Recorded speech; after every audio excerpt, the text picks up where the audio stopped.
Are you ready? Let's go. Gather round and listen to stories from all over the world, sparking creativity and desire. Stories that will inspire. Come on, sit down. It's the best podcast in town. Professor Panda with story adventures.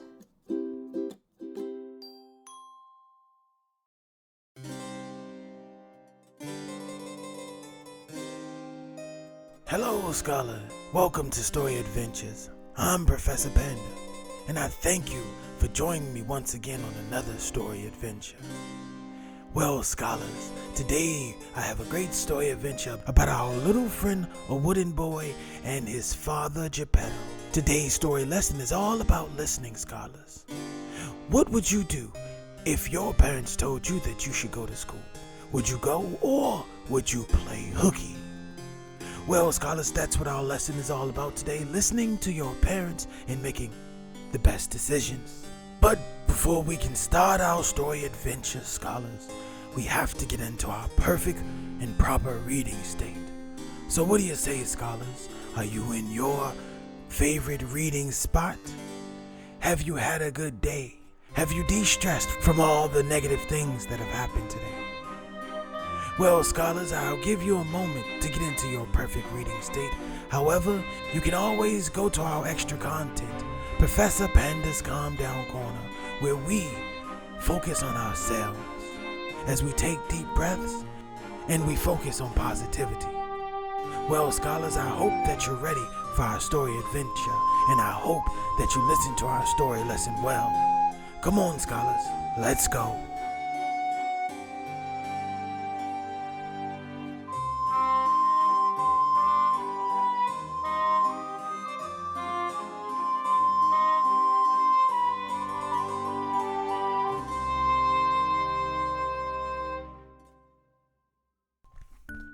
Pinocchio. There once was a copter named Geppetto. One day, he was walking through an enchanted forest when he heard a voice. "Hello," it said. Geppetto looked around and soon realized that the voice was coming from a magic piece of wood. Talking wood? He thought. How unusual.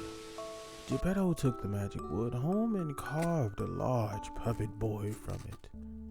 He gave the boy a suit of clothes and a hat with a feather in it.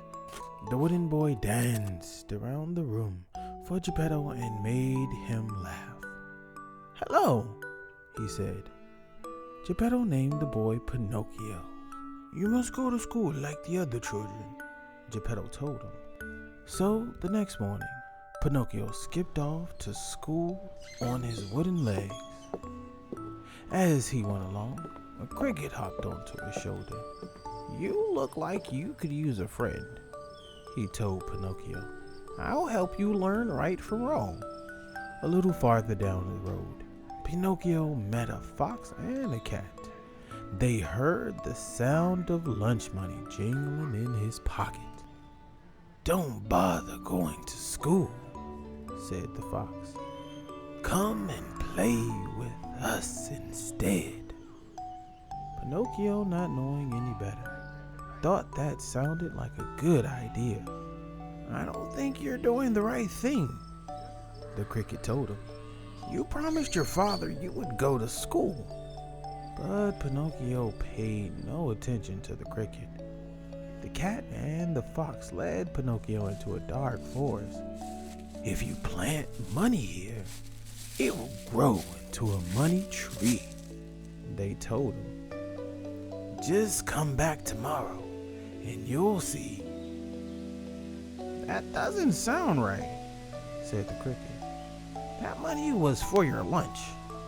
But Pinocchio didn't listen. He dug a hole in the ground and buried the coins in it. Then Pinocchio went home. Feeling very hungry, he did not tell his father that he hadn't been to school. The next morning, Pinocchio didn't go to school either. Instead, with the cricket on his shoulder, he skipped into the forest to find his money tree. When Pinocchio reached the spot where he had buried his coins, there was no money tree. He dug down to look for the coins he had planted, but they were gone. "Fox and the cat have played a trick on you. They just want to get to your money," said the cricket. Pinocchio felt rather silly, but he pretended he didn't care. He stomped off into the forest. "I'm going on an adventure," he said. The little cricket begged him to go back to Geppetto, but Pinocchio walked on until it was dark and he was a little scared. Soon they came to a tiny cottage. Pinocchio ran to the door and knocked loudly. A pretty fairy with turquoise hair answered the door. "We're lost," explained Pinocchio. "Please, can you help us?" The fairy invited them in and gave them some food. "Why are you so far from home?" she asked kindly. Pinocchio didn't want to tell her that he had disobeyed his father. "I was chased by a giant," he lied. Suddenly, Pinocchio's nose grew a little. "The giant was taller than the trees," continued Pinocchio. Pinocchio's nose grew some more. "And I ran into the forest to escape," he continued. And Pinocchio's nose grew again. He touched it in wonder. "I had to put a spell on you," said the fairy. "Every time you lie, your wooden nose will grow." Pinocchio began to cry.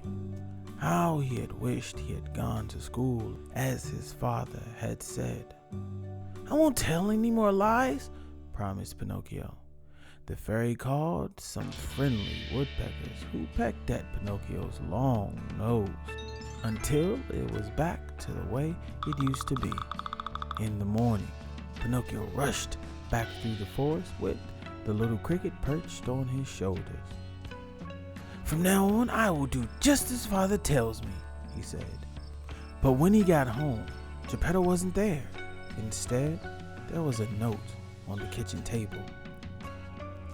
"Dear Pinocchio, I have gone to look for you. I miss you, my son. Your loving father, Geppetto." Pinocchio was very sad. He knew he had caused a lot of trouble. "We must find my father and bring him home," he sobbed. So he and the cricket set off again at once. They began to search down by the river. Pinocchio stood too near the edge of the water, and he fell in with a splash. The cricket jumped in to help him, but they were both swallowed by an enormous fish. There in the fish's tummy, they found Geppetto. Pinocchio hugged his father tightly. "I won't leave you again," he said. The clever wooden boy took a feather from his hat and tickled the fish.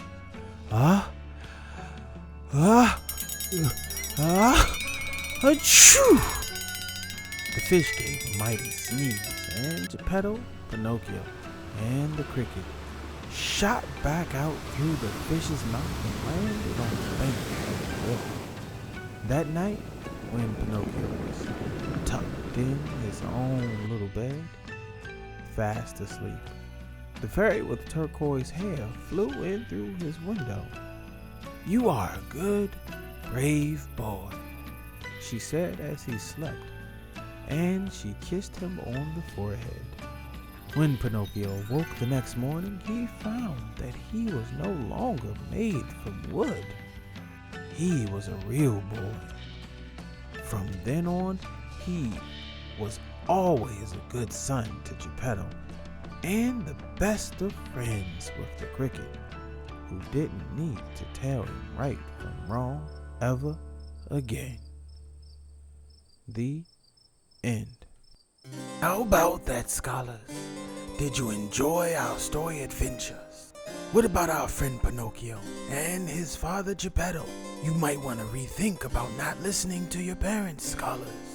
Sometimes the wrong thing can seem fun. It also comes with risk and a cost. So scholars, let's do the right thing and listen to your parents. Don't skip school, and also make sure that you understand what it means to listen to your conscience. The grasshopper was Pinocchio's conscience. He tried to tell him the right thing to do and lead him down the right path. However, Pinocchio would not listen to anything that his conscience had to say. And when you don't listen to your gut, scholars, sometimes it leads you down a path of a hard lesson. Well, scholars, I hope you enjoyed coming with me on my story adventures today. Don't forget, scholars, if you want more story adventures, you can always listen to us wherever you get pods. And if you want more content, then subscribe to our YouTube channel.